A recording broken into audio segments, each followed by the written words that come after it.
वो 10 दिन पार्ट 10। उधर संजीव गुस्से में चला जा रहा था। संजीव जी, ये है आपका कमरा, ताला खोलते हुए उस लड़के ने कहा। संजीव अपने कमरे का मुआयना करने लगा, पर गुस्से में वो सोच ही नहीं पा रहा था और कमरा देखकर संजीव का गुस्सा अपने चरम पर था। वो उसी वक्त जोर से चीख उठा।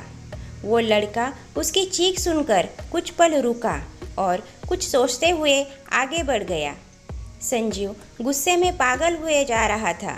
अगर वो घर पर होता तो अब तक उसके कमरे की कई चीज़ें टूट चुकी होती, लेकिन जिस कमरे में वो था वहाँ ऐसा कुछ भी नहीं था जिसको वो नुकसान पहुँचा सके, सिवाय खुद के। आखिर में कुछ न मिलने पर उसने अपने सूटकेस को उठाकर फेंकने की कोशिश की, मगर सूटकेस इतना भारी था कि उसके हाथ में मोच आ गई, जिस कारण बैग उसके हाथ से छूटकर उसी के पैर पर जा गिरा। आई माँ! एक बार फिर संजीव की चीखने की आवाज़ आई और वो अपना पैर पकड़कर बैठ गया। लगता है बहुत बड़ी गलती की है, इसलिए खुद को सज़ा दे रहे हो, किसी ने बड़े शांत भाव से कहा। संजीव ने देखा तो दरवाजे पर 3 लोग खड़े थे। एक तो वही औरत थी जो रिसेप्शन में मिली थी, दूसरा वही लड़का था जिसने उसे कमरा दिखाया, और तीसरे थे श्री अरिंजय अग्निहोत्री जो उपासना ध्यान केंद्र के ओनर थे। सामान्य कद काठी के बालों में एक भी काले रंग का बाल न था, अर्थात पूरे सफ़ेद बाल थे। 60 साल की उम्र, मगर चेहरे पर तेज और शांति थी। संजीव दर्द से कराह रहा था। सूटकेस से उसके पैर में चोट लग गई थी। गुस्सा और दर्द के कारण उसके आँखों से आंसू बह रहे थे। तभी अरिंजय जी ने उस महिला की ओर देखकर कहा, तारा जी, जरा मलहम पट्टी ला देगी? जी गुरुजी, कहकर वह महिला चली गई। अरिंजय जी चोट की जांच करते हुए संजीव से बोले, चोट ज़्यादा गहरी नहीं है, 1-2 दिन में ठीक हो जाएगी। तभी चोट में लगाने के लिए तारा दवा और पट्टी ले आई। अरिंजय जी पैर को हाथ लगाने ही जा रहे थे, तभी वो लड़का जो उनके साथ था अचानक से बोल पड़ा, रुकिए गुरुजी, मैं कर देता हूँ। ये कहकर वो लड़का संजीव के पैर में दवाई लगाने लगा। अब तक जो संजीव मूक दर्शक बना हुआ था, वो अचानक से बोल पड़ा, आपको ये सब करने की ज़रूरत नहीं, ठीक हो जाएगी चोट 1-2 दिन में। आप बस मुझे ये बताइए, मुझे यहाँ करना क्या है? संजीव ने ये बात बहुत ही रूखे तरीके से कही, जो कि उस लड़के को बिल्कुल भी अच्छी नहीं लगी। मगर अरिंजय जी ने मुस्कुराकर कहा, फिलहाल तो आराम करना है, इस वक्त तुम थके हो, मैं तुम्हारे लिए खाना भिजवाता हूँ, खाना खा के तुम आराम करो। अच्छा, अब मैं चलता हूँ। अरिंजय जी चले गए। उस लड़के ने गंभीर होकर संजीव से कहा, आपको इस तरह से गुरुजी से बात नहीं करनी चाहिए थी। किस तरह से? इतने रूखेपन से।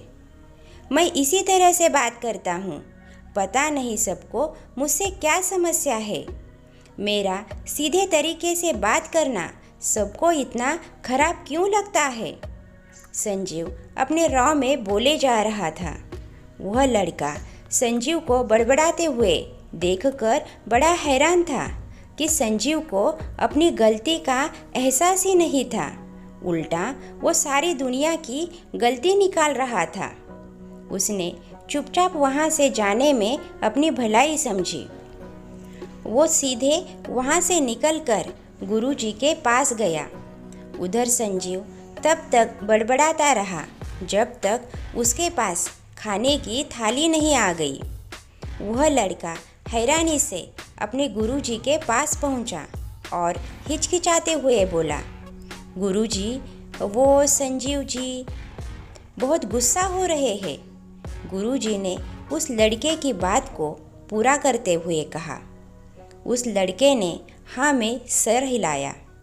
फिर गुरुजी ने मुस्कुराते हुए कहा, बेटा लक्ष्य, अभी वो बहुत परेशान है। दिन भर के सफ़र के कारण थका हुआ भी है और थका हुआ व्यक्ति चिंगारी के समान होता है। उसको जितना छेड़ोगे उतना भड़केगा। अभी उसको आराम करने दो, कल सुबह बात करेंगे। मगर गुरुजी, क्यों परेशान हो रहे हो? अभी उसे 10 दिन यही रहना है। वो बात नहीं है। तो फिर क्या बात है? दरअसल उनका व्यवहार देखकर नहीं लगता कि इस बार ये सब आसान होगा। बहुत चुनौतीपूर्ण लगता है इस बार का केस। लक्ष्य, एक बात हमेशा याद रखनी चाहिए। जिस दिन से तुम्हारी जिंदगी से चुनौतियों ने मुंह मोड़ लिया हो, समझ लो उस दिन से तुम प्रगति करना बंद कर दोगे। चुनौतियाँ जीवन की बाधा नहीं, बल्कि सफलता और प्रगति के नए मार्ग दिखाती है। जितनी बड़ी चुनौती उतनी बड़ी सफलता। पर असफल हुए तो भी नया कुछ सीखने को मिलेगा। अपनी गलतियाँ जानने को मिलेगी। बस उन्हें सुधारने की कोशिश करना।